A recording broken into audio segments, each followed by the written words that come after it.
Bonjour à tous, je vous souhaite la bienvenue dans cette dernière grande plénière sur la thématique de l'expérience client au salon All for Customer Paris. Mon nom est Thierry Spencer, je suis l'auteur du blog Sens du client, sur lequel je publie chaque semaine depuis 17 ans une chronique de livres, une synthèse d'études, une interview, un rapport d'expérience personnelle. Et aujourd'hui, nous allons aborder un thème qui est celui de l'e-commerce B2B, et en particulier la force de la relation. Alors pourquoi ce thème Eh bien, il a été, si je puis dire, conforté par une étude que nous avons publiée hier, qui nous montre que les entreprises qui s'adressent aux professionnels sont encore plus sensibles aux attentes des clients et déploient davantage de moyens et d'outils aussi pour être au plus proche de leurs clients. Mais c'est ce qu'on va voir dans le détail avec nos invités. Alors je vous rappelle que vous pouvez poser des questions à nos invités. Nous consacrerons les 10 dernières minutes de cette session aux questions-réponses. C'est très simple, il vous suffit d'envoyer un SMS au numéro qui est affiché de part et d'autre de cette scène. Je vais vous le lire pour celles et ceux qui sont au fond de la salle. C'est le 06 44 64 37 39. Il vous suffit simplement de poser votre question par SMS et votre question arrive directement sur la tablette qui se trouve sous mes yeux. Et donc, nous aurons l'opportunité de poser vos questions directement à nos invités. Alors nous avons aujourd'hui 3 speakers de 3 grandes entreprises qui opèrent soit exclusivement, soit en partie à distance en B2B. Emmanuelle Rigaud qui est directrice de la relation client et voix du client chez Raja. Xavier Rio qui est Global E-Commerce Manager chez 3M et Georges Antipas qui est Global B2B E-Commerce Programme Manager chez L'Oréal.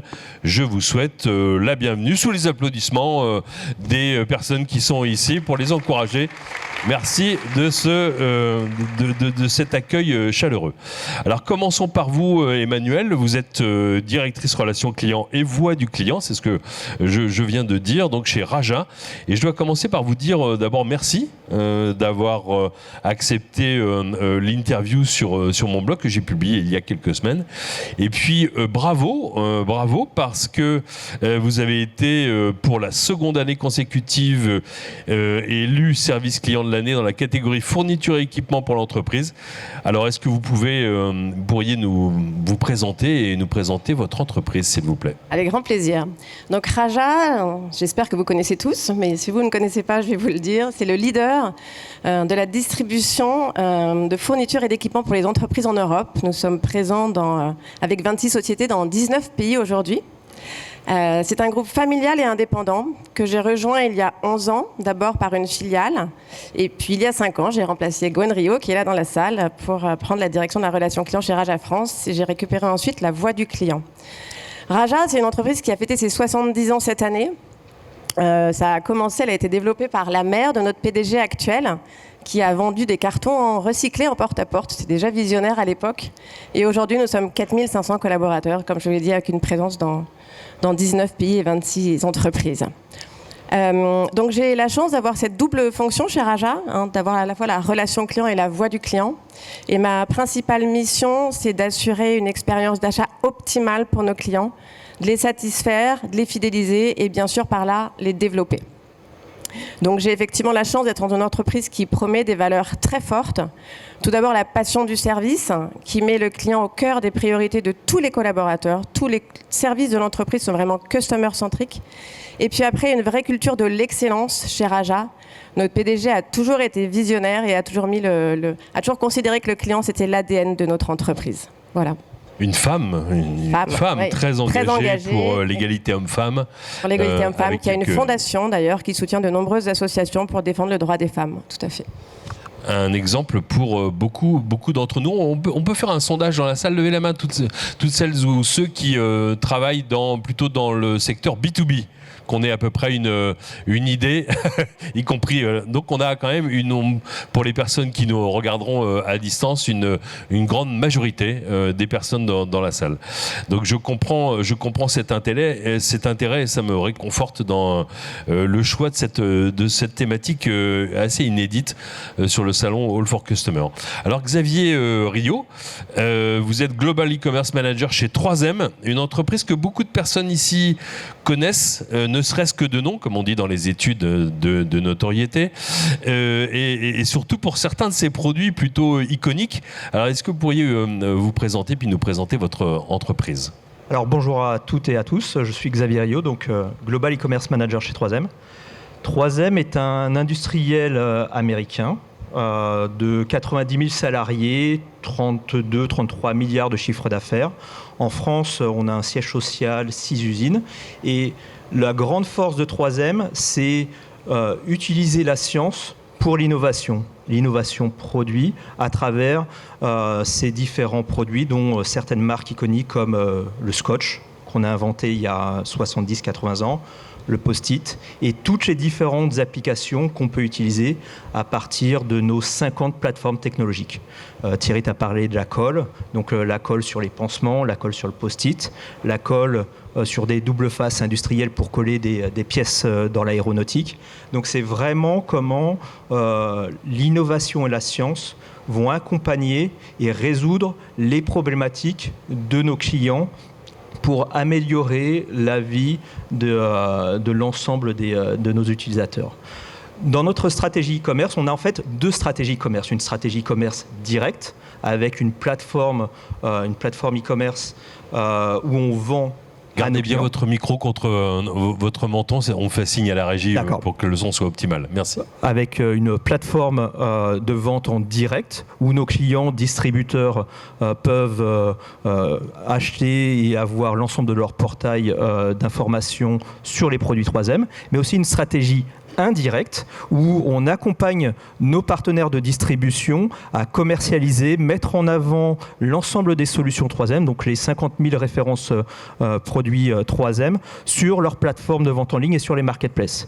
Et à ce titre, j'ai la chance et la joie d'animer cette stratégie au niveau mondial. Donc un Français qui partage son temps entre la France et les États-Unis et qui donne un peu d'insight européen dans une boîte américaine.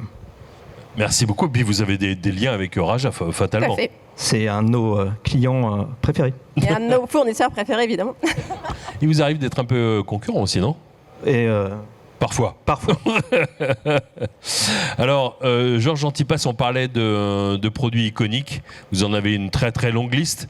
Donc, vous êtes Global B2B E-Commerce Program Manager chez L'Oréal, une entreprise que vous connaissez tous comme client ou cliente particulier, si je puis dire, mais un peu moins pour ses activités professionnelles. C'est ce qu'on va découvrir maintenant avec vous. Est-ce que vous pourriez nous présenter, nous donner quelques repères et chiffres sur votre entreprise, avec un focus sur le B2B, bien sûr ? Merci Thierry pour l'invitation. Alors moi je suis directeur du programme B2B e-commerce chez L'Oréal depuis 5 années. Je suis rattaché à l'IT, donc je ne suis pas du métier. Je suis rattaché à la plateforme qu'on appelle O+O, Online Offline. Rapidement, le programme B2B e-commerce a pour vocation à construire une plateforme e-commerce customer-centrique au service de toutes nos divisions pour vendre des produits et des services à nos clients directs, mais aussi indirects, quelle que soit la géographie. L'Oréal, rapidement, c'est le numéro 1 mondial de la beauté. L'activité s'articule principalement autour de 4 divisions. L'Oréal Luxe, les produits grand public, la beauté dermatologique, les produits que vous trouvez en pharmacie par exemple, et les produits professionnels qui sont en fait qui est la division historique du groupe, créée en 1909 par Eugène Schweller, qui était un chimiste et qui a inventé la coloration sans risque pour vos cheveux. Donc le programme est né d'une transformation digitale de la division des produits professionnels il y a un peu plus de 5 ans, qui avait comme objectif principal de rendre autonomes les salons dans leur prise de commande pour qu'ils puissent... les salons, on parle des salons les coiffeurs, ouais. les patrons de salons, les chaînes, etc. Avec comme inducteur et disons un prérequis une transformation commerciale, une simplification commerciale opérée par la division des produits professionnels, visant à simplifier et harmoniser les process pour ensuite pouvoir embarquer cette transformation technologique qui aujourd'hui est portée par 2 divisions principalement chez L'Oréal, donc les produits professionnels, mais aussi la beauté dermatologique. Donc c'est ce que vous retrouvez dans les pharmacies. On couvre aujourd'hui un scope de 35 pays, 35 marchés. Et on a 135 000 clients qui commandent régulièrement sur la plateforme et on n'est qu'à 30% de l'expansion. Voilà. Merci beaucoup. Vous avez vous aussi un lien avec Raja. On l'a découvert en préparant cette table ronde. On va le découvrir un peu plus tard d'une expérience chez Raja personnelle. Et puis on travaille avec 3M et Raja, bien sûr. Alors merci beaucoup. Je vous propose de commencer par le sujet sur lequel j'avais attiré votre attention et notamment eu égard aux résultats de l'étude publiée hier sur le fait que les entreprises du secteur B2B étaient beaucoup plus sensibles aux attentes des clients. Alors on vient d'avoir un panorama des différentes entreprises qui sont représentées aujourd'hui pour parler d'e-commerce en B2B. J'aimerais aborder avec vous, Emmanuel Rigaud, chez Raja, les attentes des clients professionnels. Comment est-ce que vous les estimez et quelle évolution vous constatez ? Alors, les clients professionnels, mais je ne pense pas que les clients professionnels, ont besoin qu'il y ait une véritable compréhension de leurs besoins. Ils ont des besoins parfois très spécifiques dans notre métier, en tout cas, des besoins de conseils, d'expertise pour optimiser leur chaîne d'emballage, par exemple. Et donc, ils ont besoin qu'on leur propose des solutions vraiment adaptées à leurs besoins spécifiques. Il y a bien sûr cette volonté d'avoir une expérience sans effort, d'avoir un parcours d'achat le plus facile, le plus facile possible, avec toujours, mais j'y reviendrai, la possibilité d'avoir de l'humain, c'est-à-dire d'avoir de l'autonomie, mais de l'humain quand j'en ai besoin. Donc ça, c'est très important pour nous chez Raja. J'en parle souvent. Bien sûr, beaucoup de réactivité, d'agilité. C'est aussi pour ça que les clients nous font confiance. On a 12 000 produits en stock. Donc disponible, donc on est capable de répondre rapidement à une demande en cas de besoin ponctuel non prévu. Et on livre en 24-48 heures. Et effectivement, nos clients nous sollicitent beaucoup et en tout cas mettent très souvent en avant cette force qu'a Raja d'avoir les produits en stock et d'être capable de les livrer très rapidement. Donc il y a ce besoin d'une réponse immédiate, j'ai envie de dire, qui est de plus en plus fort. Dans les évolutions des attentes, ils concernent principalement la responsabilité sociale et environnementale. Et nos acheteurs travaillent en permanence sur les innovations produits pour être en mesure de proposer des solutions alternatives éco-responsables à nos clients qui souhaitent effectivement aujourd'hui, notamment dans l'emballage, avoir des produits qui correspondent plus à la protection de notre environnement. Donc ça, c'est vrai, une véritable attente. Voilà, évidemment, mais ça, je pense que ça a toujours été le cas, mais ça l'est encore plus et ça sera encore plus demain grâce à l'IA, de la personnalisation. Donc une connaissance parfaite de leur secteur, de leur métier, de leur historique. Et on y reviendra effectivement dans une question suivante sur la data. Je pense que c'est très important.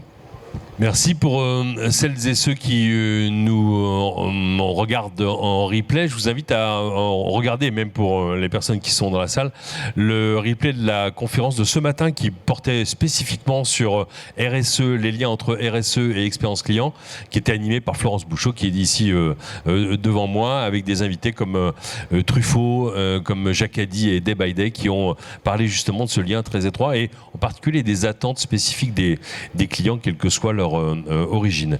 Alors, par rapport à ce que vient de dire Emmanuel, Xavier, vous avez une belle expression pour parler des attentes B2B. Celle-ci, si vous permettez, je la reprendrai, je citerai mes sources sur mon blog.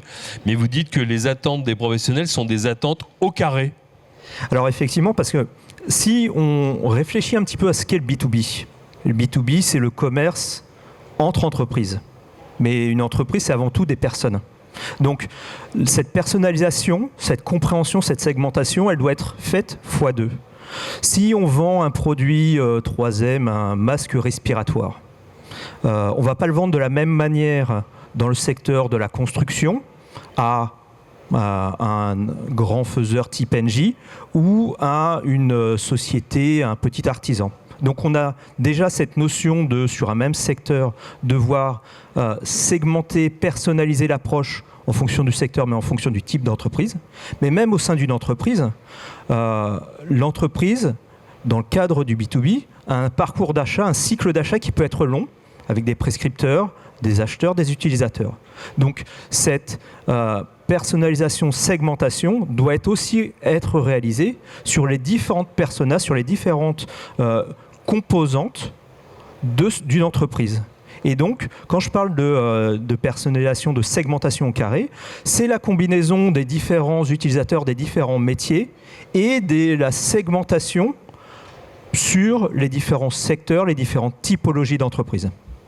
Et aussi, dans un certain sens, ce que vous me disiez, les attentes au carré, c'était des attentes de base universelles B2C, qu'on pourrait qualifier de B2C, multipliées par les attentes des professionnels, au final. Multipliées, effectivement, par les attentes de l'individu travaillant pour une société, mais de la société en elle-même, dans la mesure où elle va utiliser ou revendre les produits du fabricant.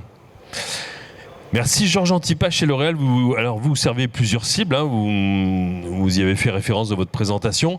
Une cible aussi interne et puis une cible externe en B2B. Comment est-ce que vous abordez votre contribution vis-à-vis de ces deux cibles et que dites-vous des points de vue d'Emmanuel et de Xavier sur l'évolution des attentes des professionnels? Alors, pour commencer, je vais repréciser mon poste. Donc moi je suis côté IT. Donc en face de moi j'ai des divisions qui elles sont en charge de la transformation digitale.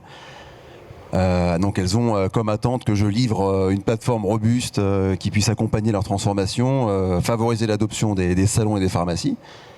Et moi j'ai une contrainte, c'est une contrainte budgétaire aussi. On sait que l'IT est contrainte aussi par des budgets, donc c'est de maintenir un corps modèle.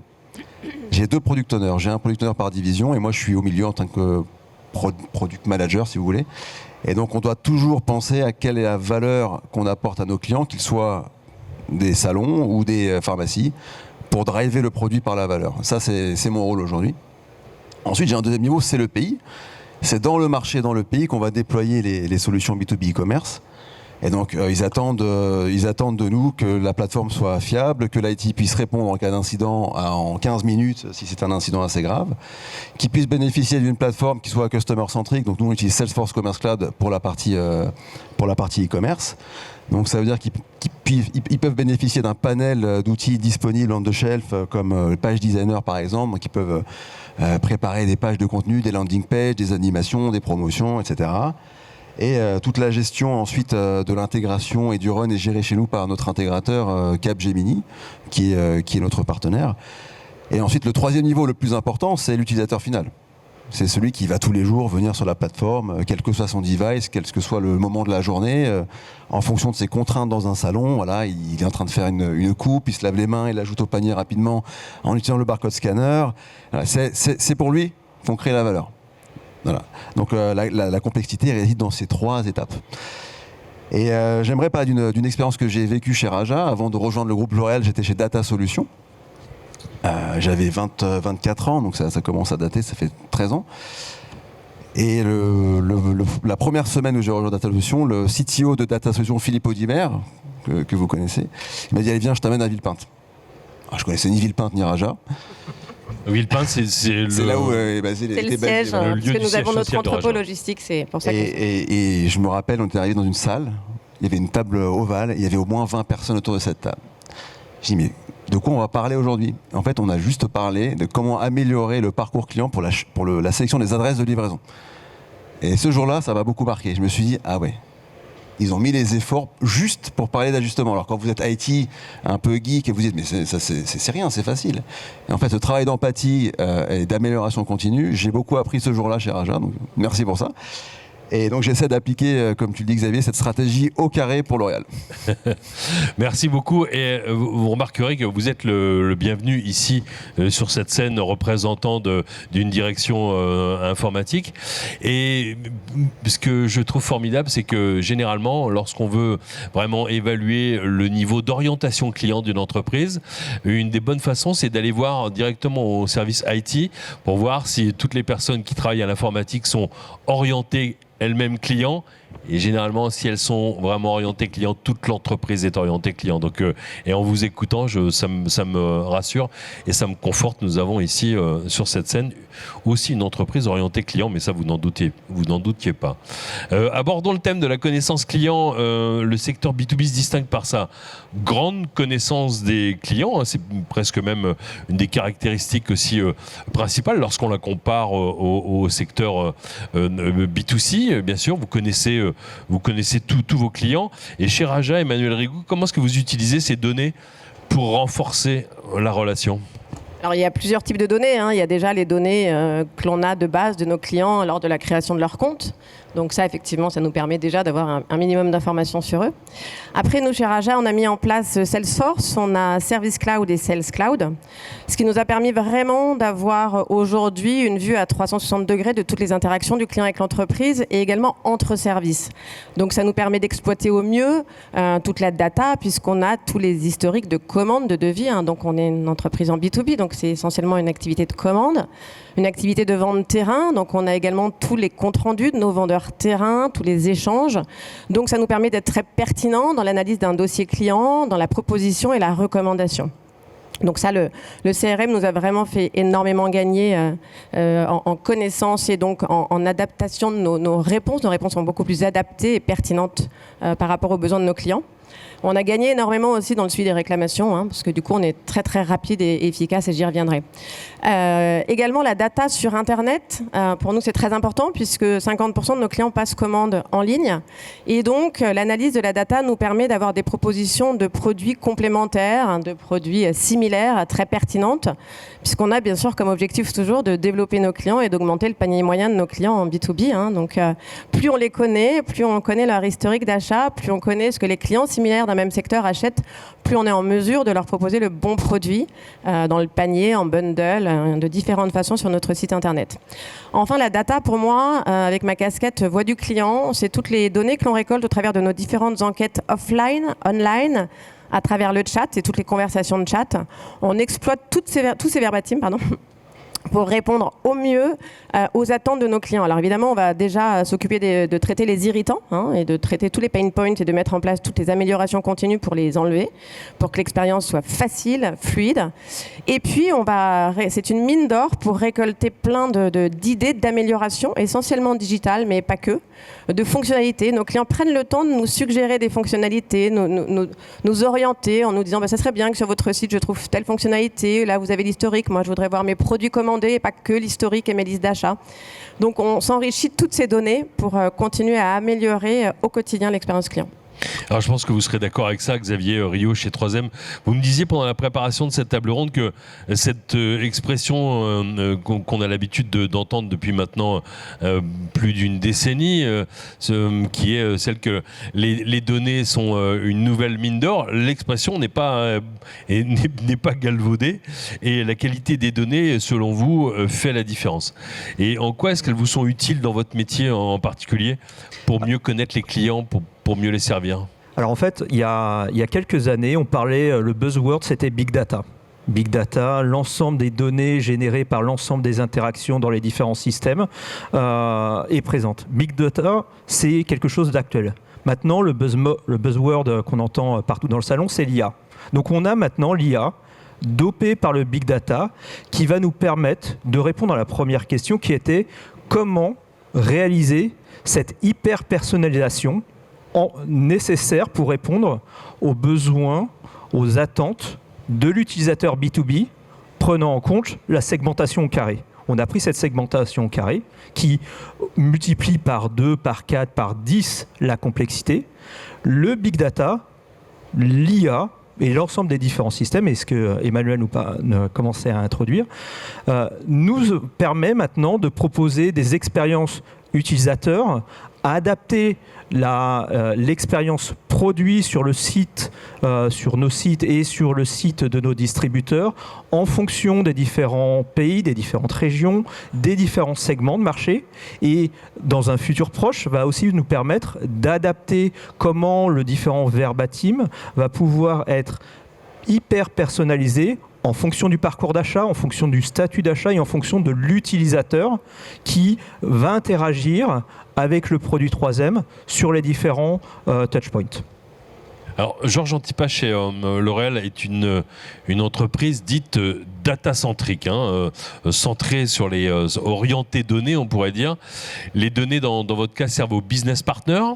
Donc les business partners, les commerciaux terrain, c'est représentants, qui en sont aussi les coproducteurs en quelque sorte, coproducteurs de données. Elles vont aussi déterminer les segments, les produits distribués dans les salons, la connaissance des clients est vraiment la clé d'une bonne relation. Vous êtes d'accord avec ça? Je suis d'accord. Alors je vais répondre. Vous devez tous connaître la phrase, L'Oréal parce que je le vaux bien. Aujourd'hui, le paradigme a un peu changé, il a évolué. c'est beauty for each. C'est-à-dire la beauté pour chacun d'entre vous de manière unitaire. Pour vous Emmanuel, pour vous Xavier, pour vous Thierry, pour chacun d'entre vous. Ça sous-entend d'être capable de connaître et d'avoir un nombre d'informations extrêmement large et vaste sur nos consommateurs et sur nos clients, qu'ils soient D2C ou B2B, afin d'apporter via des diagnostics qui sont propulsés par la tech, notamment par la beauty tech chez L'Oréal, qui mixent la data, la tech et les ambitions business pour vous fournir des routines via des diagnostics extrêmement précis. Ça peut être des diagnostics capillaires en salon, que le salon peut faire à ses clients pour avoir un soin précis en fonction des problèmes de cheveux. Ça peut être aussi pour votre peau. Ça sous-entend que on est un nombre quasi infini d'informations. Aujourd'hui, L'Oréal, pour vous donner un ordre de grandeur, c'est plus de 10 pétaoctets d'informations, de data que nous possédons. Alors, je ne sais pas si je vous perds en disant 10 pétaoctets, mais... Peut-être, si. Alors, un pétaoctet, c'est 10 puissance 15 octets, ça vous aide pas plus, je crois. Non. Ok, c'est beaucoup d'informations. Et ça sous-entend que cette donnée, elle doit être stockée, traitée, analysée, et doit être liquide. Liquide, ça veut dire elle doit circuler entre les touchpoints. Je vous parlais de mon attachement à la plateforme O+O. C'est là que ça fait tout son sens. Online plus offline, monde réel on et discute à ensemble. distance. Voilà, parce que je vous donne un exemple. Si demain j'ai un coiffeur qui achète un produit, il n'a pas envie de recevoir 5 minutes après du CRM un email lui présentant une offre pour ce produit-là. Trop tard. Voilà. Donc c'est comment en temps réel rendre cette donnée hautement disponible. Et ça, on a la chance chez L'Oréal d'avoir une IT extrêmement puissante. Des partenaires extrêmement puissants. Bon, j'ai l'impression qu'on a quasiment, avec Salesforce, la même organisation, Service Cloud, Sales Cloud et Commerce Cloud. Donc pour moi, c'est ça. Et le représentant, du coup, pour revenir un peu au B2B, lorsqu'il vient rendre visite au coiffeur ou au pharmacien, il vient avec un SFA sur sa tablette, c'est un logiciel, où il peut préparer sa réunion, aller prendre, peut voir tous les tickets que le salon a pu ouvrir avec le Customer Care, il peut voir toutes les commandes passées, quel que soit le touchpoint. Et dans cette relation-là, 360, on ne perd pas l'information, donc il y a une cohérence qui est maintenue dans la relation client et représentant, qui est la clé de succès aussi de ce programme. J'aime bien quand vous parlez de cohérence parce que et quand vous citez effectivement votre nouvelle signature, Beauty for Each, et quand vous faites le lien avec votre métier, j'aime cette cohérence entre la promesse qui est faite au client, qui sert aussi de boussole pour toutes les personnes qui tous les jours travaillent à réaliser cette promesse. Vous avez noté aussi qu'on a tenu quand même, et c'est Xavier qui l'a prononcé, on a tenu 22 minutes sans parler d'intelligence artificielle, mais ça y est, on a commencé. On est obligé sur ce salon, cette année on a un certain quota, je plaisante, mais fatalement, on en a beaucoup parlé depuis l'ouverture du salon. Parlons maintenant, alors peut-être je vous rappelle le numéro de téléphone pour envoyer vos questions. Je regarde sur la tablette si vous avez déjà commencé à poser des questions. Oui, il y a déjà des questions. Je vous rappelle le numéro de téléphone ou envoyez vos SMS au 06 44 64 37 39 pour poser vos questions à nos invités. On continue avec une thématique qui semble être le plus grand défi. Je vais encore citer l'étude que nous avons publiée hier qui montre que le plus grand défi des professionnels du marketing et de l'expérience client est l'équilibre entre l'humain et le digital.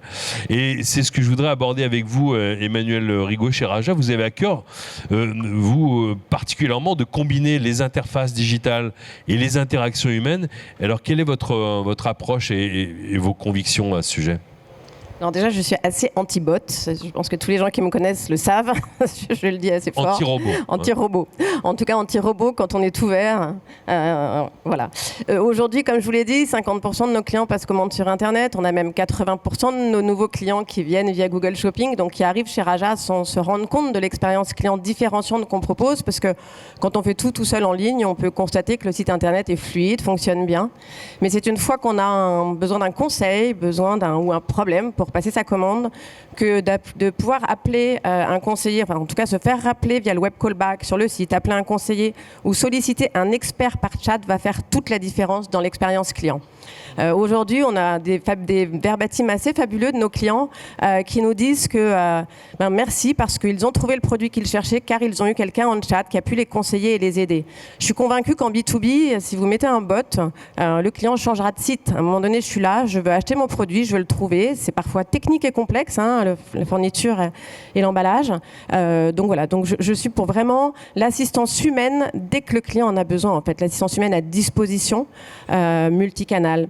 Ce qui est assez drôle aussi, c'est que souvent nos clients nous disent, moi, pour passer commande, je regarde sur Internet, je fais mon marché, mais après je préfère appeler, parce que je préfère un sourire, je préfère avoir un conseiller, un vrai conseiller au téléphone et pas un conseiller virtuel et encore moins un bot. C'est ce que disait la directrice du service relations membres de VP ici sur scène hier, sur l'usage du téléphone qui est constant, qui est très en lien aussi avec le positionnement de VP, hein, qui veut préserver cette qualité de relation et qui, de ce fait, incite ses clients à entrer en relation avec l'enseigne. En fait, c'est quand on a cette expérience avec un conseiller, un expert, hein, quelqu'un de chez Raja, qu'on va pouvoir avoir cet effet un peu waouh, où on se dit, ah oui, effectivement, j'ai voulu avoir quelqu'un au téléphone, on décroche 95% de nos appels en moins de 20 secondes, ça décroche en moins de 4 sonneries, donc vous parlez à quelqu'un directement, il n'y a pas de serveur vocal, et donc on a tout de suite la réponse à sa question, et pour moi, c'est primordial et très différenciant aujourd'hui dans le marché B2B.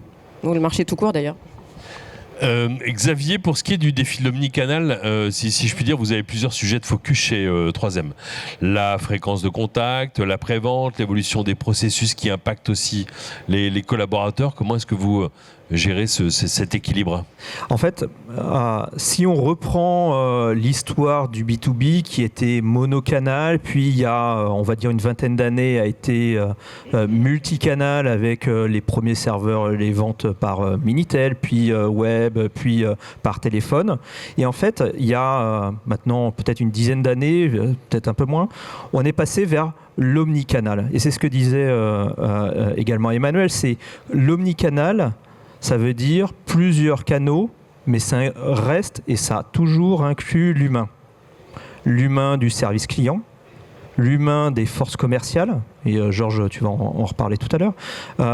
Donc, c'est de comment on va réussir dans ce défi à travailler ce change management, cet accompagnement du changement, pour que les nouvelles briques technologiques pour le service client, l'expérience utilisateur et le développement commercial, le développement business par le e-commerce, vont être des briques additionnelles, complémentaires, qui donnent de la richesse.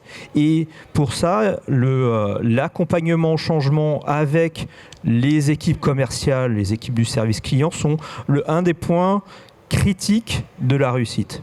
On peut se dire, toutes les sociétés vont copier, avoir une approche monocanale comme Amazon. On fait, mais il n'y a qu'un seul Amazon.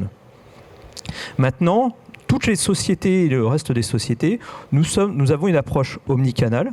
On doit mettre en place cette notion d'accompagnement du changement par la compréhension des évolutions et des impacts sur les différents métiers, la formation, la communication en avance de phase et après, et communiquer sur ce qui fonctionne, sur ce qui ne fonctionne pas. Parce que quand on fait des projets, et je suis certain que chez Raja et L'Oréal, on a eu des projets fructueux et d'autres sur lesquels on a eu beaucoup de learning. Donc c'est vraiment de voir comment on va pouvoir accompagner les collaborateurs à l'ajout des canaux digitaux, des différents canaux e-commerce pour apporter de la valeur à nos clients et également à l'entreprise. Georges Antipas, chez L'Oréal, vous évoquiez dans la question précédente la connaissance du client au profit des business partners, hein, des représentants. Et alors, de ce fait, et on en reparlera tout à l'heure parce que je vois qu'il y a plusieurs questions à ce sujet, et vous allez peut-être y répondre en avance. Leur rôle devient vraiment stratégique dans la mesure où vous les avez libérés du service client, du customer care. Alors au digital de gérer la transaction, au business partner de mieux gérer la relation. C'est ça la bonne combinaison entre humain et digital chez L'Oréal ? Alors j'aimerais juste dire que je suis aligné avec Emmanuel et Xavier sur l'humain est primordial pour nous. Même si on a transformé la relation client et on a digitalisé la prise de commande, sans les représentants aujourd'hui ça ne marcherait pas. Il faut bien s'imaginer qu'il y a 5 ans, les salons avaient pour habitude de voir leurs représentants pour passer commande, mais aussi pour avoir d'autres discussions stratégiques.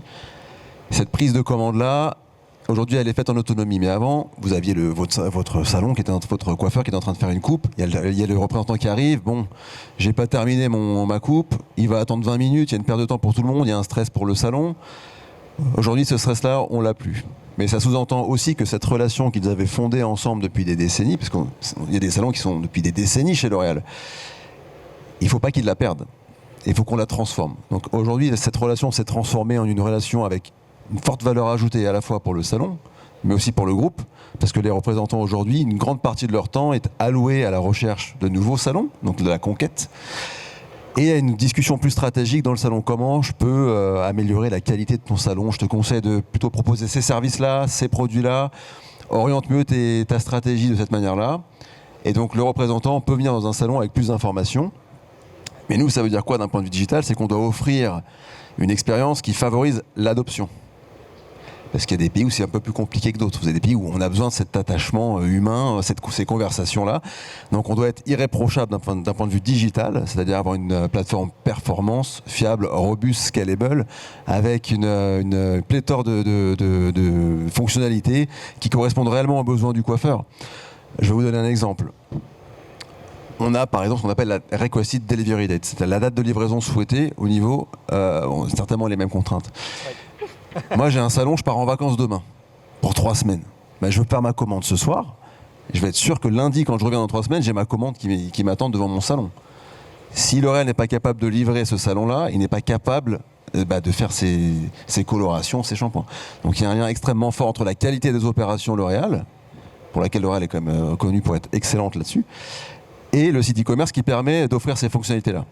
Autre point différenciant, c'est la marketplace qu'on a déployée il y a 2 ans au UK pour offrir au salon l'intégralité des produits et des offres, que ce soit du mobilier, des ciseaux, des tondeuses ou des services que L'Oréal ne produit pas, pour que le salon puisse avoir en un minimum de temps toutes les offres à disposition sur une seule plateforme.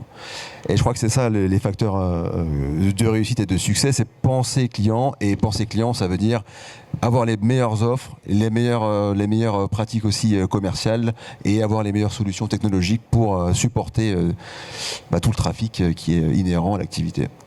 Merci de cette belle illustration qui vous donne finalement une image assez claire de ce qui pourrait être l'avenir de l'expérience client, si je puis dire. C'est détacher, libérer les collaborateurs de toutes les tâches à faible valeur ajoutée pour leur donner plus de temps pour enrichir la relation. Finalement, que ça soit en face à face, en B2B ou même en B2C, c'est ce qui se dessine, hein, c'est ce dont vous pourriez parler avec presque tous les exposants de ce salon, c'est de se dire que oui, l'avenir sera alors plus digitalisé jusqu'à robotisé, hein, selon les approches et les stratégies des entreprises, mais je pense que c'est... D'ailleurs, juste pour rebondir sur ce que vous disiez au début de votre question, ce n'est pas le customer care, les représentants. C'est vraiment deux éléments différents. Mais on s'est rendu compte que les salons, lorsqu'ils avaient un problème, ils appelaient leur business partner en priorité. Parce que c'est avec eux qu'ils ont la relation de proximité. Et ça, on le retrouve dans la vie de tous les jours. Voilà. Cette proximité est clé. Même si derrière, on a des mécanismes de création d'incidents, voilà, oui, de ne pas remplacer l'humain, mais l'enrichir, l'augmenter. Alors, ce qui vous distingue dans l'expérience client, c'est la thématique que j'aimerais aborder avec vous. Emmanuel, chez Raja, vous dites que vous pilotez par la qualité, avec une ambition de qualité de service et une ambition de différenciation par la relation aux yeux de vos clients professionnels. Comment ça se met en œuvre très concrètement ? Alors déjà, c'est une vision stratégique de notre présidente qui est d'avoir tous ces centres de relations clients internes. On est Made in France et on l'a fait dans toutes les entreprises du groupe. Les centres de relations clients, quand on a racheté des entreprises, on les a réinternalisés pour être au plus près de tous les services de l'entreprise. Pour nous, c'est primordial. Tous les services viennent au centre de relations clients. Ça fait d'ailleurs partie du parcours d'intégration que de venir faire de la double écoute et de comprendre c'est quoi un client Raja, quelles sont ses attentes, comment il passe commande. Et ça, pour nous, c'est un très point fort. Notez tous cette excellente pratique. Voilà. Nos équipes digitales viennent tous les mois échanger avec nos conseillers web qui sont en charge des clients qui ont des difficultés sur le site et qui ont nos clients par chat. Pareil, pour s'enrichir de tous les feedbacks clients. Parce que même si on analyse la data par nos enquêtes, il n'y a rien de tel que d'avoir la voix du client via les conseillers qui les ont tous les jours au quotidien au téléphone. On est Made in France, donc on est très fiers aussi d'avoir notre centre de relations clients en interne en France. Après, ce que je voudrais dire aussi, c'est qu'on a mis en place, quand on a changé notre site internet, on est passé sur une nouvelle plateforme, on a mis en place, on a recetté beaucoup ce site et notre directrice générale avait comme volonté que le métier s'investisse énormément dans la mise en place et la recette de ce site pour avoir une vision client. Et donc, on a instauré des comités CX, Customer Experience, qui sont très transverses, avec tous les métiers de l'entreprise, le marketing, évidemment le digital, les animations commerciales, les achats, parfois, en fonction des sujets. On prend tous les sujets qui sont remontés via nos enquêtes, via les remontées des technicos, des clients, des conseillers. Et on lance les sujets et on les suit. Et ce sont tous des sujets d'amélioration de l'expérience client, essentiellement digitaux, mais pas que. Ça peut concerner les offres produits, des demandes produits, nos animations promotionnelles, etc. Et donc au quotidien, on améliore l'expérience client grâce à ces sujets qu'on traite dans ces comités CX. Et la force de ces comités CX, c'est vraiment la transversalité qu'on a réussi à avoir. Et chacun se sent honneur du sujet qu'il va traiter. Et le dernier point qui compte beaucoup pour moi et qui est primordial en B2B, on est customer first. C'est-à-dire que quand un client n'est pas livré, on sait qu'on fait du B2B2C, on le relivre. On ne cherche pas à savoir ce qui s'est passé, on cherche après.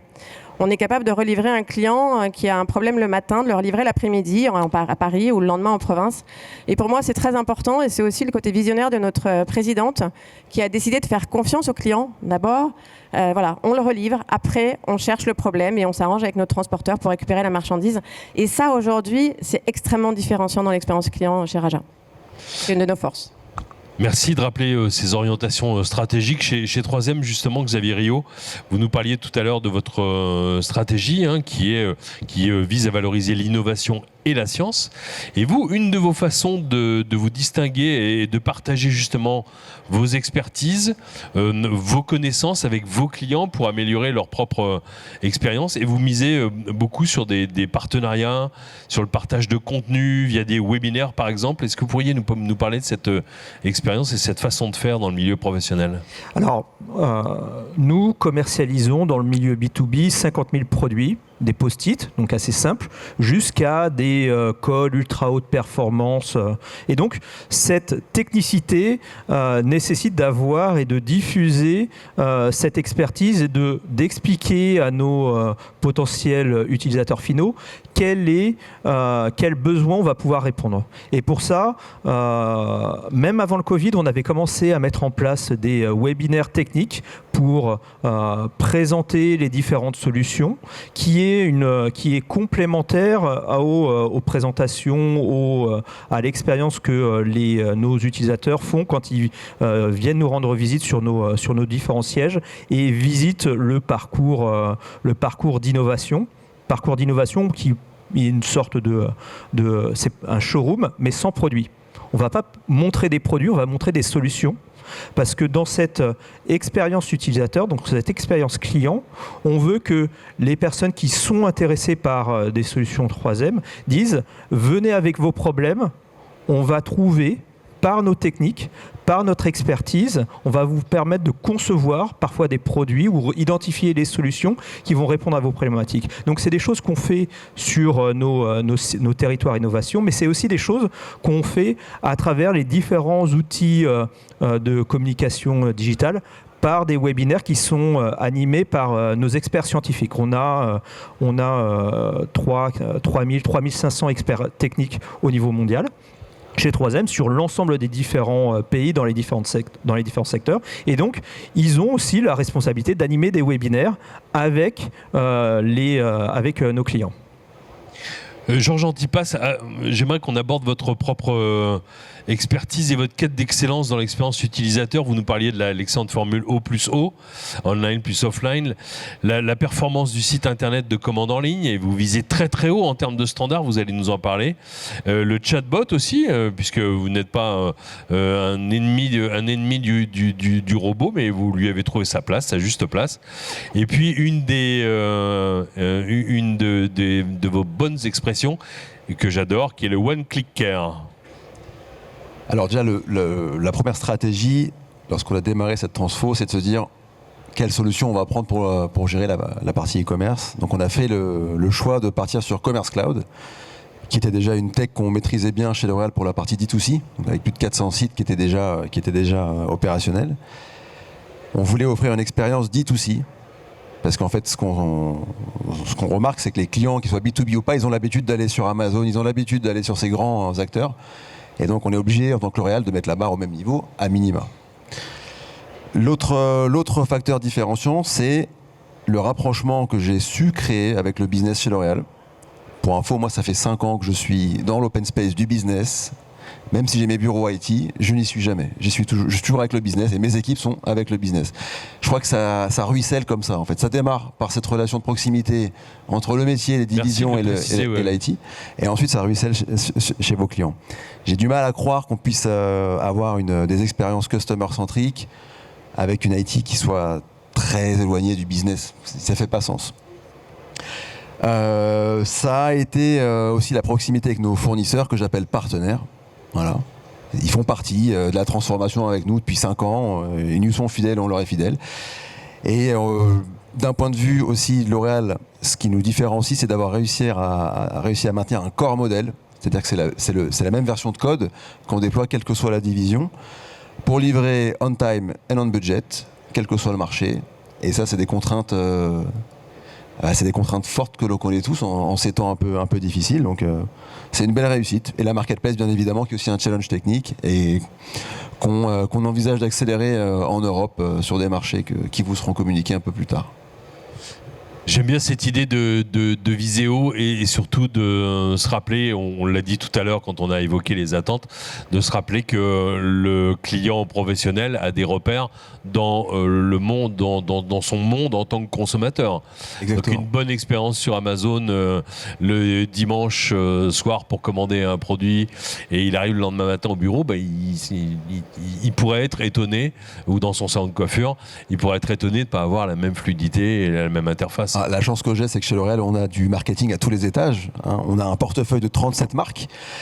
Donc on a beaucoup d'équipes marketing, c'est-à-dire qu'on a beaucoup d'assets à disposition. Malgré le fait que nous soyons déployés dans 150 marchés, on peut choisir suffisamment d'éléments, de textes, de romances data, d'attributs, de formations liées à chaque produit pour justement alimenter l'e-commerce et créer cette notion de transparence vis-à-vis du produit et du consommateur qui est clé pour la transformation.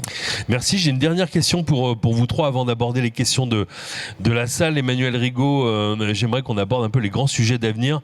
Bon, il vous a pas échappé que l'IA est un sujet largement abordé dans les allées et les ateliers de ce salon. Alors pour vous, l'avenir, c'est le conseiller augmenté et pas le chatbot, vous nous l'avez dit, hein, mais je pense que vous êtes tous d'accord là-dessus, hein, sur l'humain enrichi, l'humain augmenté. Et c'est pour vous, c'est cette vision d'avenir, justement, se différencier par ses valeurs, dont le Made in France que vous avez évoqué, l'investissement sur l'humain? Oui, alors effectivement, l'IA, ça va déjà, la priorité, en tout cas chez Raja, mais je pense vraiment pas que chez Raja, c'est d'optimiser nos contenus, nos data, parce que pour avoir le fameux conseiller augmenté et pour enrichir la valeur de nos conseillers, il faut que la data soit complètement optimisée, hein, nos contenus produits, nos fiches techniques sur notre site, etc.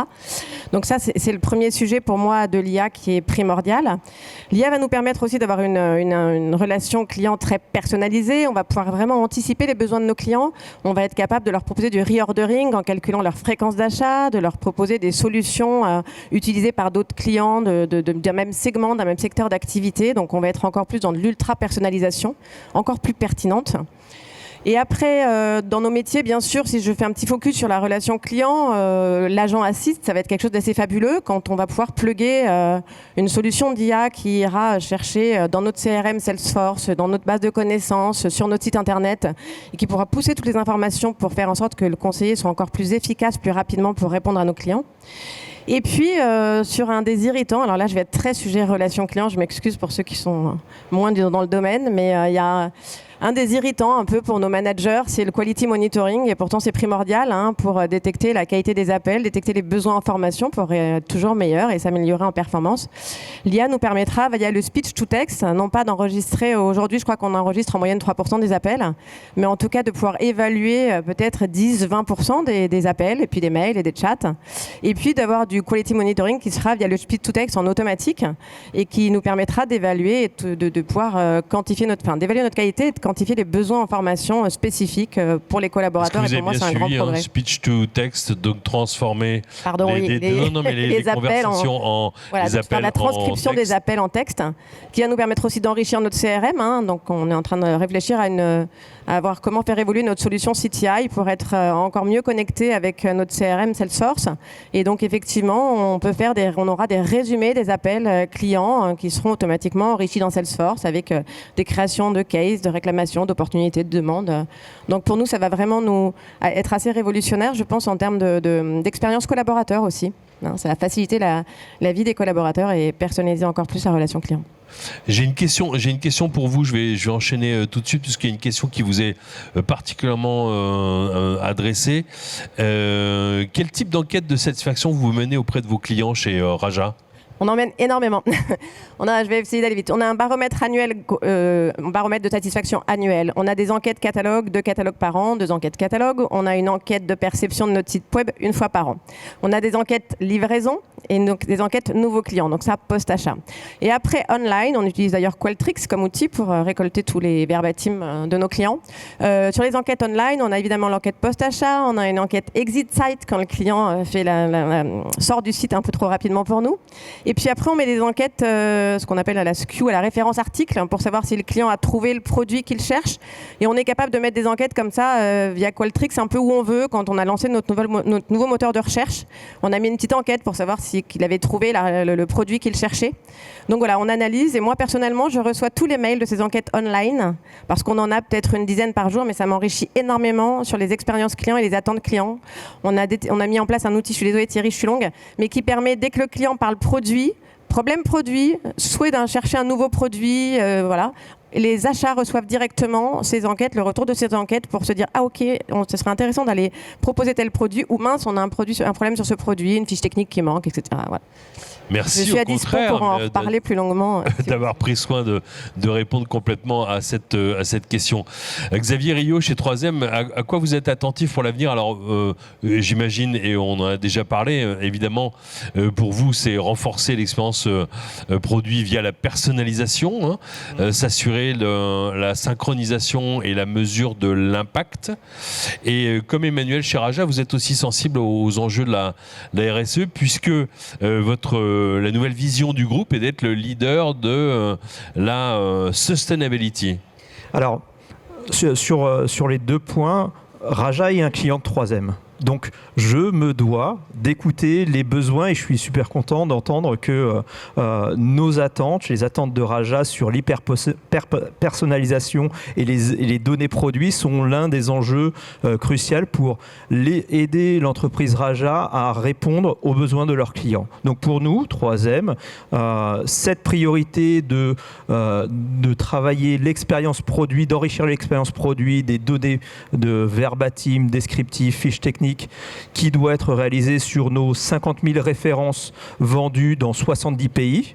C'est un challenge, mais c'est l'un des impératifs qu'on doit avoir. C'est vraiment de travailler sur cette hyper-personnalisation. Quand on va vendre un produit, un ruban de masquage, un ruban adhésif, à Raja ou à une entreprise dans le secteur du nucléaire, par exemple. Donc on va avoir ces 2 types de problématiques. Maintenant, sur le domaine de sustainability, l'un des enjeux de 3M, l'ADN de 3M, c'est de répondre par l'innovation et la science aux défis de l'humanité. Et pour ça, on met vraiment à cœur de pouvoir travailler sur quelles sont les innovations 3M qui vont permettre de travailler sur l'ensemble des aspects de la sustainability. L'impact sur l'impact carbone, la réduction de la consommation d'eau, la performance énergétique des bâtiments. Tout ça, on a des technologies, des solutions 3M qui vont permettre d'accompagner nos clients à répondre à ces différents enjeux. Merci. J'ai peut-être une question pour vous. Peut-être que Georges voudra aussi y répondre. Je vais l'afficher tout de suite. Comment motivez-vous les commerciaux à saisir et à actualiser les données dans le CRM ? Question qu'on se pose souvent quand on a une force de vente. Comment les sensibiliser ? Comment être davantage data-centrique ? Déjà, c'est leur donner des outils pour leur permettre de le faire facilement. Donc quand un partenaire, un représentant vient dans le salon, s'il n'a pas un outil pour le faire facilement, il ne le fera pas. Et c'est aussi l'éduquer, ça passe beaucoup par l'éducation, la formation, et voilà, je pense que ça ruisselle aussi. Il faut lui dire, voilà, plus tu auras d'informations sur ton salon, au mieux la stratégie sera et au mieux tu pourras accompagner ton client. Et si je peux rajouter, je pense que l'un des points clés, c'est que les équipes commerciales doivent voir la valeur de ce qu'elles font dans le CRM. Oui, c'est donner du sens, exactement. Donner du sens. Merci. On va terminer sur le sujet de l'avenir et des perspectives avec vous, Georges Antipas chez L'Oréal. Alors, quels sont vos prochains développements? Qu'est-ce qui vous guide pour l'avenir? Alors, en ce qui concerne la relation, fatalement, j'ai 10 questions sur l'intelligence artificielle. On va fatalement conclure là-dessus aussi. Alors moi, j'aimerais démarrer par dire que L'Oréal est la seule entreprise au monde à avoir eu pour la 8e année consécutive la notation AAA de la CDP, qui est la Carbon Disclosure Project. C'est une organisation à but non lucratif qui vise à nous noter en fonction de 3 axes principaux: nos efforts contre le réchauffement climatique, contre le gaspillage de l'eau et contre la déforestation. Donc je crois que chez L'Oréal, aucun programme ne pourra se soustraire de ces valeurs-là fondamentales pour nous, qui font qu'aujourd'hui on est fiers de parler de cette entreprise. Voilà, ça aurait été différent si on n'avait pas ces efforts pour la planète, pour l'éthique, pour le social, qui étaient menés en parallèle. Alors, à l'avenir, la GenAI, bien évidemment, chez L'Oréal, c'est un sujet. L'intelligence artificielle générative. Générative. Alors là, GenAI. on est principalement orienté prédictive aujourd'hui sur B2B e-commerce. Sur la GenAI, je laisserai le groupe communiquer lorsqu'il sera prêt. On a une grande responsabilité, je crois, face à cette GenAI. Une responsabilité vis-à-vis des collaborateurs, vis-à-vis des clients et de l'image qu'on renvoie aussi, parce qu'on n'est pas à l'abri d'un biais ou d'une hallucination. Donc tant qu'on ne maîtrise pas à 100% l'image qu'on renvoie, un groupe comme L'Oréal est très précautionneux à ce sujet-là. Donc sur le B2B commerce, on attend le feu vert et la bonne technologie interne au groupe pour pouvoir avancer.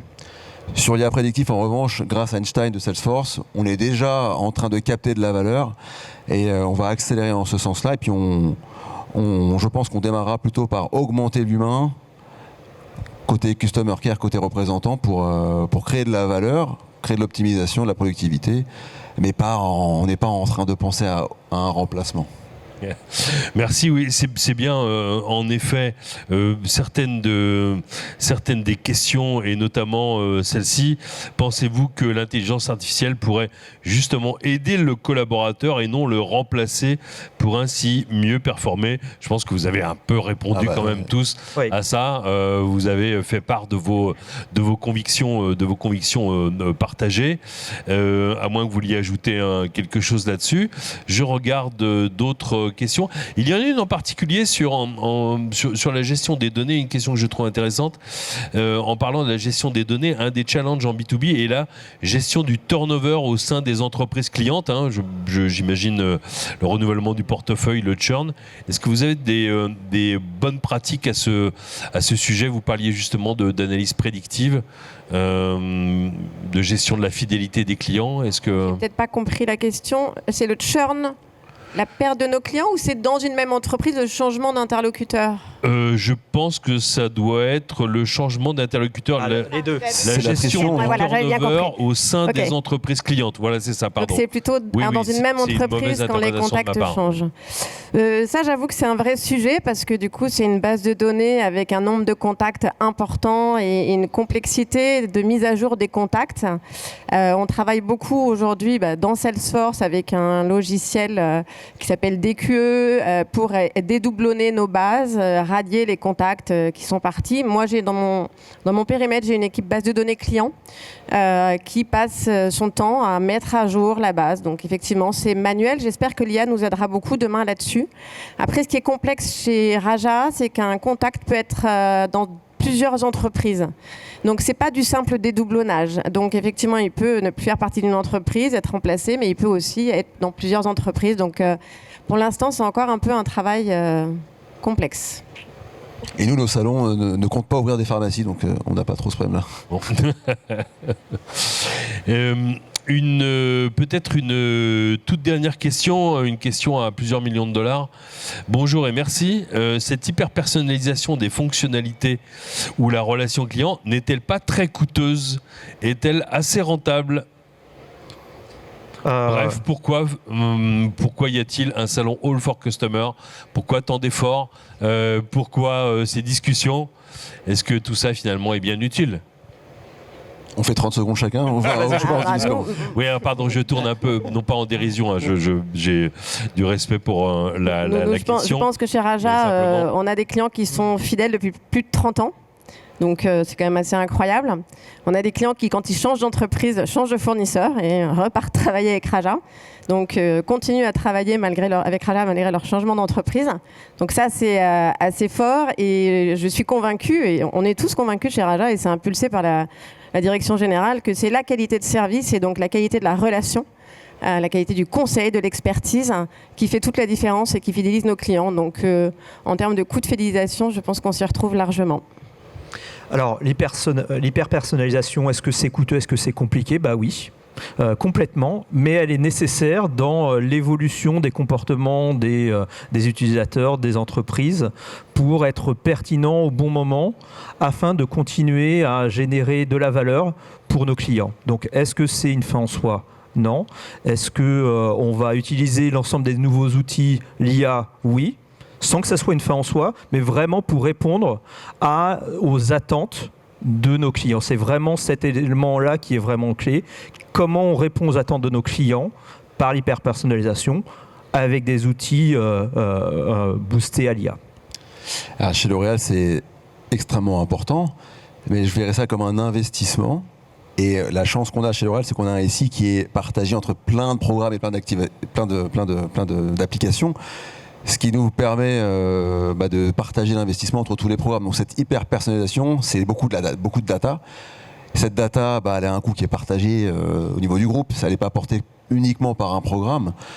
Donc c'est essentiel cet investissement, et vous n'aurez pas demain de clients fidèles si vous n'arrivez pas à capter ce qui les différencie d'un autre client sur le même secteur. Je sais qu'on a dépassé le temps, mais je pense qu'il y a aussi un point qui est très important, c'est que cette ultra-personnalisation, elle permet une vraie pertinence dans la recommandation des produits. Ouais. Et du coup, elle permet de développer nos clients, d'augmenter le panier moyen de nos clients et de les développer, que ça soit online ou en ligne, au téléphone avec nos clients. Donc ça, pour moi aussi, c'est un point très très important, d'être très pertinent dans la recommandation des produits complémentaires. Merci beaucoup pour vos réponses. C'est le moment Thierry de vous remercier et d'applaudir nos invités et speakers de cette passionnante table ronde. Je vous souhaite un bon salon. Nous sommes dans la dernière après-midi. Bonne visite à tous. Merci.